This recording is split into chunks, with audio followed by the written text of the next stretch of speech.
Waste Asia की war एक नए और डेंजरस फेज में एंटर करती हुई दिख रही है। अब तक दुनिया मिसाइल्स, ड्रोन्स और एयर स्ट्राइक्स की बात कर रही थी। सिटीज, बेजेस और मिलिट्री रिपोर्ट्स टारगेट बन रहे थे, लेकिन अब बैटलफील्ड पर एक नया पैटर्न सामने आ रहा है। इस बार टारगेट सिटीज नहीं है, इस बार टारगेट सोल्जर्स भी नहीं है, इस बार टारगेट है अमेरिका के आंख और कान, उसके रडार सिस्टम्स। और अगर किसी आर्मी की आंखें और कान बंद हो जाए तो उसके बाद जो अटैक आता है वो और भी ज्यादा डेंजरस हो सकता है। रिपोर्ट्स के मुताबिक ईरान अब सिस्टमैटिकली यूएस रडार इंस्टॉलेशंस को टारगेट कर रहा है। ये रैंडम रिटेलिएशन नहीं लगता, ये एक प्लान्ड स्ट्रेटेजी लगती है।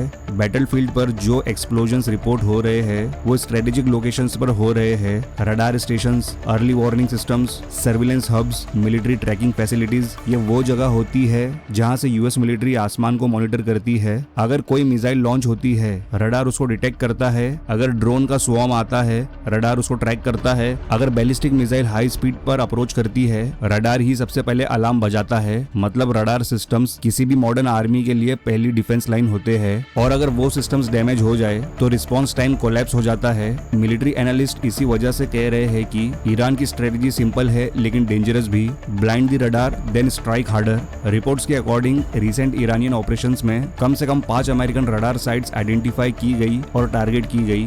ये स्ट्राइक्स रैंडम नहीं लगती, इनका पैटर्न काफी कैलकुलेटेड लग रहा है। टारगेट सिलेक्शन प्रिसाइज है और इस बात का सिग्नल भी मिल रहा है कि ईरान सिर्फ रिटेलिएशन नहीं कर रहा बल्कि बैटलफील्ड को शेप करने की कोशिश कर रहा है।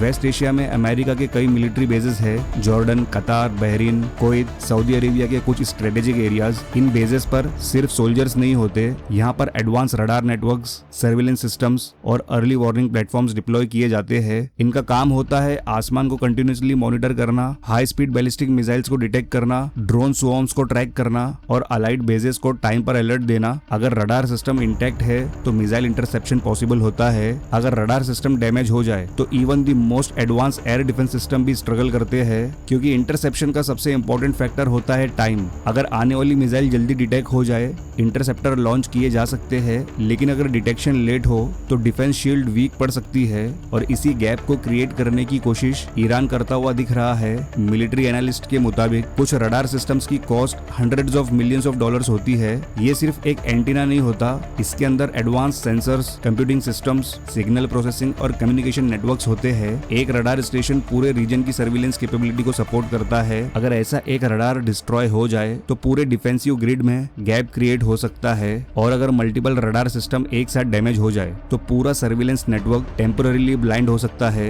यही रीजन है कि रडार इंस्टॉलेशंस को वॉर में एक्सट्रीमली हाई वैल्यू टारगेट माना जाता है। और अब जो रिपोर्ट्स आ रही है वो ये सजेस्ट कर रही है कि ईरान इसी हाई वैल्यू लेयर को टारगेट कर रहा है। बैटलफील्ड पर जो एक्सप्लोजन्स रिपोर्ट होते हैं उनमें से कई रडार ट्रैकिंग लोकेशंस पर हुए बताए जा रहे हैं। अगर ये पैटर्न कंटिन्यू होता है तो इसका मतलब हो सकता है कि ईरान डिफेंस शील्ड को वीकेन करने की लॉन्ग टर्म स्ट्रेटेजी फॉलो कर रहा है। ये एक लेयर्ड वॉरफेयर स्ट्रेटेजी हो सकती है। स्टेप 1 सेंसर्स को डैमेज करो, स्टेप 2 सर्विलेंस वीक करो, स्टेप 3 मिसाइल और ड्रोन अटैक्स को एस्केलेट करो। अगर रडार वीक हो जाए तो मिसाइल डिटेक्शन लेट होगी, अगर डिटेक्शन लेट होगी तो इंटरसेप्शन मुश्किल होगी, और अगर इंटरसेप्शन मुश्किल हो जाए तो डैमेज ज्यादा हो सकता है। इसीलिए एनालिस्ट कह रहे हैं कि रडार पर अटैक करना वॉर के टैक्टिकल मैप को चेंज कर सकता है। अब इस स्टोरी में एक और इंटरेस्टिंग लेयर भी ऐड हो रही है। कुछ वेस्टर्न ऑफिशियल्स का मानना है कि ईरान को टारगेटिंग इंटेलिजेंस मिल रही हो सकती है। रिपोर्ट्स में ये सस्पिशन भी मेंशन हुआ है कि रशिया इंटेलिजेंस सपोर्ट दे रहा हो सकता है। अगर ये क्लेम सच है तो इसका मतलब बैटलफील्ड सिर्फ मिसाइल्स का नहीं है, ये इंटेलिजेंस वॉर भी है। Satellite surveillance, signal tracking, target identification, sensitive installations की लोकेशन का डेटा। अगर किसी कंट्री को एक्यूरेट टारगेटिंग इन्फॉर्मेशन मिल जाए तो मिसाइल स्ट्राइक की प्रिसिशन ड्रामेटिकली इंप्रूव हो सकती है। इसलिए अगर रशिया से इंटेलिजेंस फ्लो हो रहा हो तो ईरान को सेंसिटिव रडार लोकेशंस लोकेट करने में एडवांटेज मिल सकता है। ये ऑफिशियली कंफर्म नहीं है, लेकिन वेस्टर्न इंटेलिजेंस सर्कल में ये सस्पिशन डिस्कस किया जा रहा है। और अगर ऐसा है तो इसका मतलब ये कन्फ्लिक्ट सिर्फ एक रीजनल वॉर नहीं रहा, इसमें ग्लोबल इंटेलिजेंस डायनामिक्स भी इन्वॉल्व हो हो सकते हैं। अब ईरान के मिलिट्री कैपेबिलिटी को समझना भी जरूरी है। ईरान ने पिछले कुछ सालों में अपनी मिसाइल और ड्रोन टेक्नोलॉजी पर हैवी इन्वेस्टमेंट किया है। इस्लामिक रिवॉल्यूशनरी गार्ड कॉर्प्स यानी IRGC ने प्रिसीशन मिसाइल सिस्टम डेवलप किए हैं। Ballistic missiles, cruise missiles, long range drones और swarm drone tactics. Recent conflicts में ईरान ने ये डिमॉन्स्ट्रेट किया है कि वो coordinated missile drone attacks execute कर सकता है। और अगर रडार सिस्टम्स वीक हो जाए तो ऐसे अटैक्स और भी डेंजरस बन सकते हैं, क्योंकि ड्रोन स्वॉर्म्स और बैलिस्टिक मिसाइल्स को इंटरसेप्ट करना ऑलरेडी डिफिकल्ट होता है। और अगर रडार डिले हो जाए तो डिफेंसिव विंडो और छोटी हो जाती है। यही रीजन है कि यूएस और उसके अलाइज रडार नेटवर्क्स को एक्सट्रीमली सिक्योर रखते हैं। इन सिस्टम्स को प्रोटेक्ट करने के लिए लेयर्ड डिफेंस डिप्लॉय की जाती है। Air defence batteries, electronic warfare protection, missile shields. लेकिन वॉर में कोई सिस्टम कंप्लीटली इनवल्नरेबल नहीं होता और अगर रिपीटेड स्ट्राइक्स होती है तो डैमेज एक्यूमुलेट होने लगता है। इसीलिए एनालिस्ट कह रहे हैं कि ईरान का फोकस सेंसर्स पर शिफ्ट होना एक मेजर डेवलपमेंट है। इसका मतलब ये हो सकता है कि तेहरान बैटलफील्ड को सिर्फ रिटेलिएशन मोड में नहीं देख रहा, वो स्ट्रेटेजिक डिसरप्शन मोड में ऑपरेट कर रहा है। और अगर रडार नेटवर्क्स वीकेन हो जाते हैं तो अगला फेज और इंटेंस हो सकता है, क्योंकि फिर मिसाइल अटैक्स का इम्पैक्ट और बड़ा हो सकता है। वेस्ट एशिया का sky already heavily contested air space बन चुका है।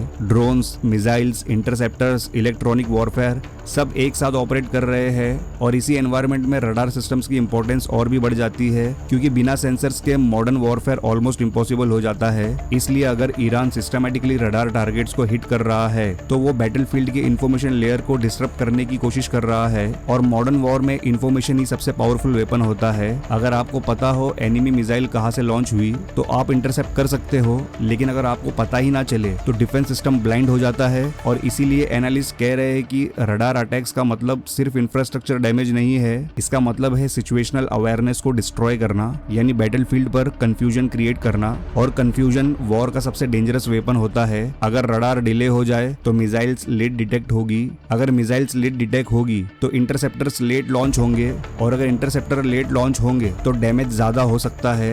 यही चेन रिएक्शन ईरान शायद क्रिएट करने की कोशिश कर रहा है। तो दोस्तों, वेस्ट एशिया की वॉर अब सिर्फ मिसाइल्स और एयर स्ट्राइक्स तक लिमिटेड नहीं रही। अब बैटलफील्ड का एक और इम्पोर्टेंट लेयर टारगेट हो रहा है, रडार नेटवर्क्स। अगर रिपोर्ट सही है तो ईरान एक क्लियर स्ट्रेटेजी फॉलो कर रहा है। पहले सेंसर्स को डैमेज करो, फिर सर्विलेंस वीकेन करो, फिर मिसाइल स्ट्राइक्स को एस्केलेट करो। और अगर रडार सिस्टम्स वीक हो गए तो दुनिया की सबसे पावरफुल मिलिट्री भी टेम्पोररी ब्लाइंड हो सकती है। इसलिए ये फेज वॉर का सबसे डेंजरस फेज बन सकता है, क्योंकि जब बैटलफील्ड पर आंखें ही बंद हो जाए तब अगला अटैक कब और कहां से आएगा ये प्रेडिक्ट करना बहुत मुश्किल हो जाता है। और शायद इसीलिए एनालिस्ट कह रहे हैं वेस्ट एशिया का स्काई अब सिर्फ मिसाइल्स का बैटलफील्ड नहीं रहा, ये इन्फॉर्मेशन और इंटेलिजेंस वॉर का भी बैटलफील्ड बन चुका है। तो इस बारे में आपकी क्या राय है नीचे कमेंट सेक्शन में जरूर बताएं। और ये वीडियो अच्छा लगा हो तो लाइक और शेयर जरूर करना। और अगर इस चैनल पर पहली बार आए हो तो वर्ल्ड डायनेमिक्स को जरूर सब्सक्राइब करें ऐसी ही इन्फॉर्मेटिव वीडियोस की नोटिफिकेशंस पहले पाने के लिए। तो मिलते हैं नेक्स्ट वीडियो में एक नए टॉपिक के साथ। Good bye.